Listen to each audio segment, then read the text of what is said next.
రోజున ఖచ్చితంగా ఈ పొత్తునే మనం సమర్థించాలి. రాబోయే రోజుల్లో ఈ ప్రభుత్వం వస్తుంది. ఈ ప్రభుత్వంలో పార్లమెంట్ అభ్యర్థిగా మనకి పెమ్మసాని చంద్రశేఖర్ గారికి సైకిల్ గుర్తుపైన ఓటేయాలి.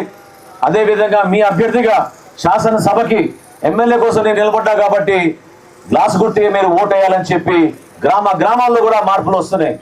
ఈ గ్రామాల్లో కూడా అట్లా రావాలి ఆ మార్పు. అందరు నాయకులు కలిసి పనిచేసుకుంటున్నప్పుడు మీలో కూడా భావన రావాలి. పెదరావూరిని గతంలో ఏ విధంగా అభివృద్ధి చేసామో మీ అందరికీ తెలుసు. భారతదేశంలోనే మొట్టమొదటి డిజిటల్ లైబ్రరీ పెట్టాం మనం పెదరావూరులో. మొట్టమొదటి డిజిటల్ లైబ్రరీ 14-15 సంవత్సరాల క్రితం మనకి ఆలోచనతో మన బిడ్డల కోసం ఉద్యోగ అవకాశాలు రావాలి, వాళ్ళకి కంప్యూటర్ నైపుణ్యం పెంచాలని చెప్పి ఆ రోజున మన డిజిటల్ లైబ్రరీ ఏర్పాటు చేశాం. ఇంకెక్కడైనా ఉందా ఇటువంటి డిజిటల్ లైబ్రరీ? చెప్పండి.